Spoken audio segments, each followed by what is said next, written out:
Good morning everybody. जैसा कि हम इसके पहले वाले वीडियो में कैदी और कोकिला के बारे में पढ़ रहे थे, कविता की व्याख्या की जा रही थी। आज उसी को हम आगे जो उसके अन्य पंक्तियां हैं उनकी व्याख्या करेंगे। चैप्टर का नाम है कैदी और कोकिला। कैदी और कोकिला।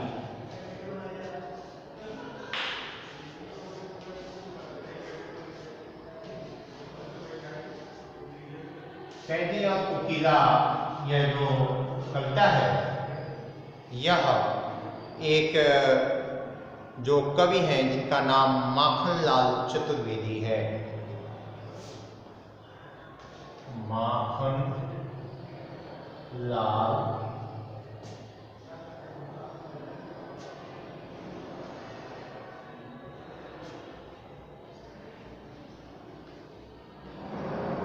चतुर्वेदी। माखनलाल चतुर्वेदी जी द्वारा यह कविता लिखी गई है।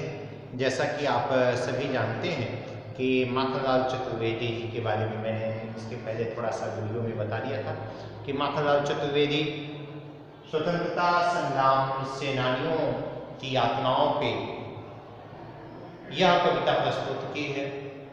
और ये कविता संवेदना से ओतप्रोत होकर लिखी गई है। और अब यहाँ पे कोयल और कैदी अर्थात कैदी के रूप में माखनलाल चतुर्वेदी और कोयल के रूप में एक ऐसा पक्षी जो मधुर गीतों का एक कह सकते हैं कि मधुर गीतों के भाग में या मधुर गीतों के पुरोधा या वैभव या संपन्न जो मृदुभाषिनी है कोकिला, उसके बारे में चर्चा की गई है।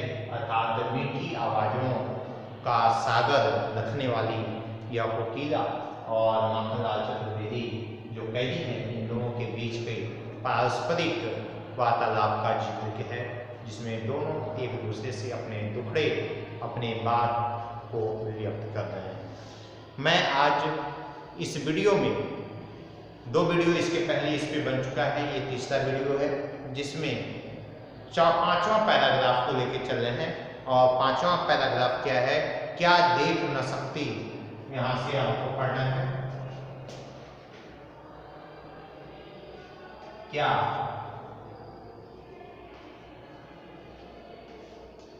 देख न सकती से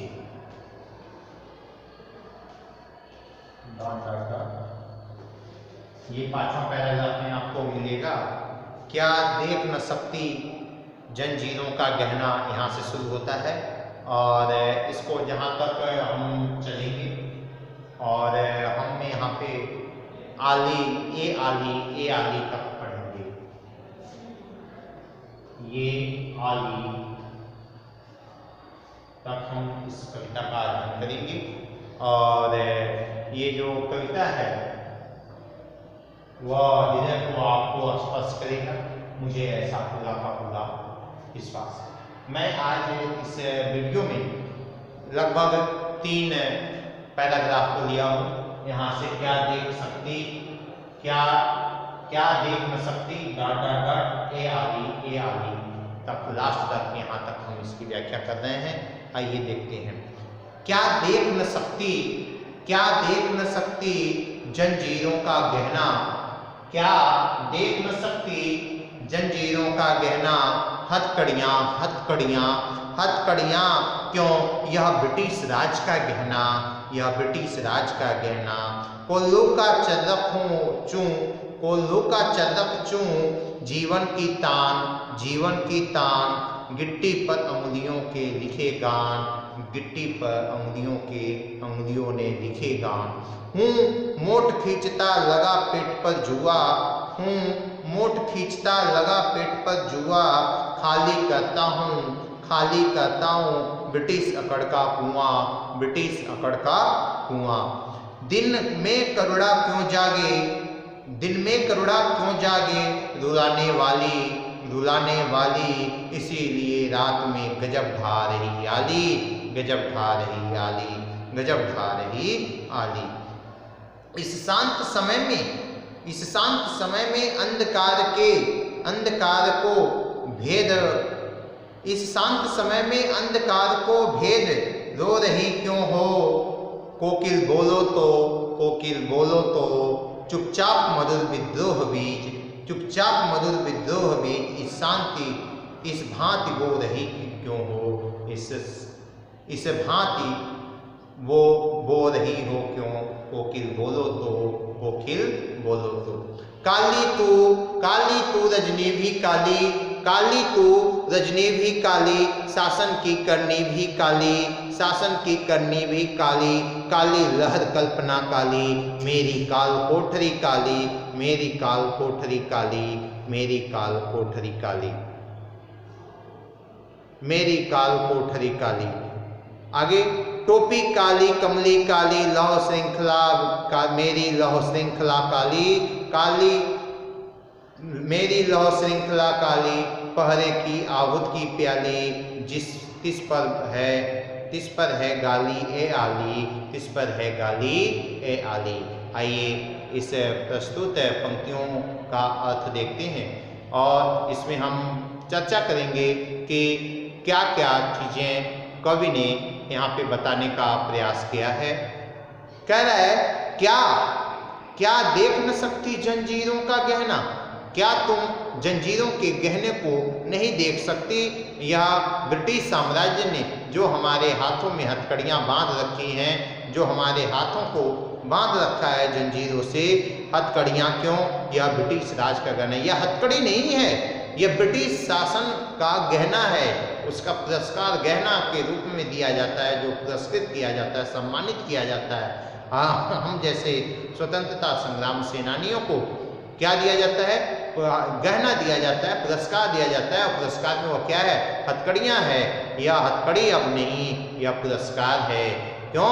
क्योंकि ब्रिटिश साम्राज्य से क्या मानती है, गहना मानती है। कोल्लू का चरक चूं जीवन की तां, कोल्लू के को पेते जो उसमें से संगीत निकल रहा है, जो धुन निकल रहा है, वही जिंदगी का तान बन गया है, वही जिंदगी का गान बन गया है। गिट्टी पर अंगुलियों से लिखे गान, और गिट्टियों पे हम क्या अपनी अंगुलियों से ही उस संगीत को लिखने का प्रयास कर रहे हैं। और क्या, मोट खींचता लगा पेट पर जुआ, मोट खींचता लगा पेट पर जुआ, पेट पर लगा जुआ, जो उस कोल्लू को चलाने के लिए जुआ लगा हुआ है, उसे पेट पे रख कर, पेट के बल लगाकर उसको क्या कर रहे हैं, खींच रहे हैं। खाली करता हूँ ब्रिटिश अकड़ का कुआं, और मैं ब्रिटिश साम्राज्य का अकड़ का कुआं, जो उसमें सामान भरा हुआ है, जिसको हम क्या कर रहे हैं, पेरने की कोशिश कर रहे हैं, कोल्लू को चलाने की कोशिश कर रहे हैं, उसका अकड़ मैं क्या करना चाहता हूँ, खत्म करना चाहता हूँ। दिन में करुणा क्यों जागे रुलाने वाली, न जाने दिन में यह करुणा रुलाने वाली करुणा क्यों जाग रही है, इसीलिए रात में गजब ढा रही आली, और रात्रि में गजब आली ढा रही है। न जाने क्या होने वाला है और क्या विपदा आने वाली है, इसीलिए रात में हमारा ताप, हमारा दुख और हमारा पीड़ा काफी बढ़ गया है।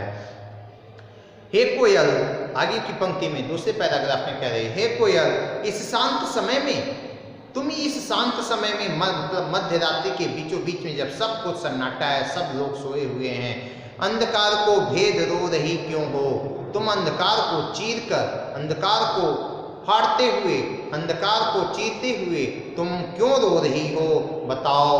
हे कोकिल बोलो तो, हे कोयल तुम कुछ तो बोलो, कुछ तो बोलो, कुछ तो बोलो। चुपचाप मधुर विद्रोह भी, तुम चुपचाप होकर, मौन होकर तुम विद्रोह रूपी बीज क्यों बो रही हो, इस भांति बो रही क्यों हो, विद्रोह का बीज क्यों बो रही हो, कोकिल बोलो तो, हे कोयल कुछ तो बोलो, कुछ तो बताओ। जब कोयल इस पे कुछ भी जवाब नहीं देती, तब कवि खुद एक बार अब अपनी तुलना उस काली कोयल से कर रहा है और उसके साथ अपने दुख और दुखड़ों को सुनाने की कोशिश कर रहा है। कह रहा है, काली तू, हे कोयल तू भी काली है, काली तू भी काली है, रजनी भी काली और रात्रि भी क्या है, काली ही है। तू भी काली, रजनी भी काली, शासन की करनी भी काली, तू भी काली है और यह आज की रात्रि भी क्या है, भयानक कालिमा लिए हुए आज की रात भी क्या है, कालिमा से युक्त है। और यह ब्रिटिश साम्राज्य का जो शासन है, जो इसकी करनी है, वह यह भी काली है, शासन की करनी भी काली, उसका क्रियाकलाप भी काला है और काली लहर कल्पना काली, और काली है क्या, लहर कल्पना काली, और कल्पना की लहरें भी काली पड़ गई हैं, मतलब उसमें कोई भी मार्ग प्रशस्त नहीं होता। मेरी काल कोठरी काली, और जिस जेल में मैं बंद हूँ या जिस जेल में मैं हूँ वह भी क्या है, कोठरी काली, वह भी काला कोठरी है, उसमें भी प्रकाश का उजाला नहीं है। और टोपी काली, मेरी टोपी भी काली है, कमली भी काली, और मेरा चद्दर अर्थात कंबल भी क्या है, काला है। मेरी लौह श्रृंखला काली, और जो मेरे जेल के चारों तरफ लोहे के दरवाजे लगे हुए हैं या लौह लगा हुआ है, लोहा लगा हुआ है, वह भी क्या है, काला है। पहरे के हुत की ब्याली, पहरे की हुत की ब्याली, तिस पर है गाली, ए आली, ए आली। इस पे भी, इसके बावजूद भी इस पे हमारे ऊपर एक विचित्र शासन है, एक ऐसा शासन जिसमें पहरे की आहुति है, पहरे को बार बार समर्पित किया जाता है, लोग पहरा करते हैं, और किस पर है गाली, है आली, और मेरे ऊपर दूसरों का शासन है। इसलिए हे कोयल, तुम ही बताओ हम इस कालेपन शासन में कैसे जीवित रहें। तुम तो स्वतंत्र हो, आगे की पंक्तियों में ऐसी चर्चा की गई है, तुलना की गई है कि तुम तो स्वतंत्र हो और मैं तो जेल में हूँ। और इस बिंदुओं पे काफ़ी कवि ने कोयल से चर्चा की है। ये अभी तक हमने ए आली तक पहुँचे हैं। ये कविता वास्तविक रूप से जो ब्रिटिश साम्राज्य का शासन है, ब्रिटिश साम्राज्य की करनी है, उसको बताता है, और यह उनके द्वारा किए गए अत्याचार का एक बहुत बड़ा साक्ष्य है, जिसके माध्यम से हमें यहाँ बताया जा रहा है कि माखनलाल चतुर्वेदी ने ब्रिटिश साम्राज्य के शोषण का पन्ना ही पूरा खोल दिया है, इसके माध्यम से कि देश के स्वतंत्रता संग्राम सेनानियों को, देश के को आज़ाद कराने के लिए जिन लोगों ने अपनी आहुतियाँ दी, उन्हें जेलों में किस तरह की यातनाएं, किस तरह की पीड़ाएं दी जाती रही हैं। ये पीड़ाएं इतना ज़्यादा बढ़ गया, इतना ज़्यादा बढ़ गया कि यह लेखनी का रूप धारण कर लिया, और कैदी और कोकिला जैसी कविता के माध्यम से माखनलाल चतुर्वेदी ने इस कविता के माध्यम से आम जनमानस को सचेत करने और उन्हें बताने की कोशिश कर रहा है। इसीलिए आज भी यह कविता बहुत ही लोकप्रिय है और इसे हर कोई पढ़ना चाहता है, क्योंकि ये जो ब्रिटिश साम्राज्य का पूरा उनका काला चिट्ठा खोल दिया है कि उन्हें पेट भर जब खाना नहीं मिलता था, उन्हें रहने के लिए सही ढंग से जीवन यापन करने के लिए सही ढंग से अनाज नहीं मिल पाता था, आधे पेट खाकर ही उन्हें जीवन का गुजारा करना पड़ता था। इन सभी बातों पे उन्होंने काफ़ी अच्छे ढंग से, बेहतर ढंग से इन सभी बातों को जिक्र किए हैं। मुझे उम्मीद है कि ये कविता आपको बहुत अच्छे से पसंद आई होगी, और आगे भी हम प्रयास करेंगे कि आपको यह कविता और बेहतर ढंग से आप समझें और इसका आनंद लें। जैसा कि मैंने इसका जो 3 वीडियो बनाया था, उसमें से ये तीसरा वीडियो आज है, और इसके बाद एक वीडियो और बनाने का प्रयास करेंगे जिसमें यह पूरा कैदी और कोकिला नामक चैप्टर समाप्त हो जाएगा। अर्थात कैदी और कोकिला के लगभग हमें लगता है कि 4 वीडियो आपको मिलेंगे, और यह पूरा चैप्टर की एकदम व्याख्या सहित होगा, प्रसंग और व्याख्या, और हर एक बिंदु का स्पष्ट निचोड़ क्या कह रहा है कवि, और कैसे अपने ऊपर जो यातनाएं हुई उन्हें उजागर करने की कोशिश की गई है। सबसे महत्वपूर्ण बात यह है कि जो यह कविता है इसके भावपूर्ण हैं, इसकी वेदनाओं पूर्ण है। कवि के संवेदनाएं इतना प्रबल हैं कि वह अपनी वेदना को उड़ेलने में कोई कसर नहीं छोड़ रहा है और अपने शब्दों का चयन भी उन्होंने बहुत मान्य ढंग से किए हैं। आज के लिए इतना ही। बहुत बहुत धन्यवाद।